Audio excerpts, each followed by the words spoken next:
SRM Tamil பேராயத்தின் பிரம்மாண்ட பேச்சு போட்டி முதல் பரிசு 5 லட்சம். சொல் தமிழா சொல் 2025 சென்னை மண்டலத்தில் தேர்வு நடைபெறும் நாள் 26/1/2025. போட்டியில் பங்கேற்க QR கோடை ஸ்கேன் செய்து விண்ணப்பத்தை அனுப்புங்க. UGCயின் புதிய விதிகளுக்கு எதிராக கேரளா சட்டப்பேரவையில் இன்று தீர்மானம் முன்மொழியப்பட்டது. UGCயின் புதிய வரைவு நெறிமுறைகளை திரும்பப் பெற வேண்டும் என வலியுறுத்தி முதல்வர் மு.க. ஸ்டாலின் மத்திய கல்வி அமைச்சர் தர்மேந்திர பிரதானுக்கு நேற்று கடிதம் எழுதினார். இதனைத் தொடர்ந்து நாட்டில் பாஜக அல்லாத ஆளும் மாநில முதல்வர்கள் சட்டப்பேரவையில் UGCயின் புதிய வரைவு நெறிமுறைகளை திரும்பப் பெற தீர்மானம் நிறைவேற்றி மத்திய அரசை வலியுறுத்திட வேண்டும் என்று கேட்டுக் கொண்டிருந்தார்.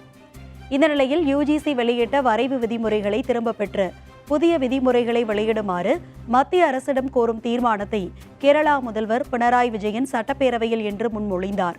பல மாநில அரசுகள் கல்வி நிபுணர்களின் கருத்துகளுக்கு ஏற்ப கேரளா சட்டப்பேரவையில் இந்த தீர்மானம் முன்மொழியப்படுவதாகவும் ஒவ்வொரு மாநிலத்திலும் உள்ள பல்கலைக்கழகங்கள் அந்தந்த மாநில சட்டப்பேரவைகளால் இயற்றப்பட்ட சட்டங்களின்படியே செயல்படுவதாகவும் முதல்வர் பினராயி விஜயன் கூறினார்.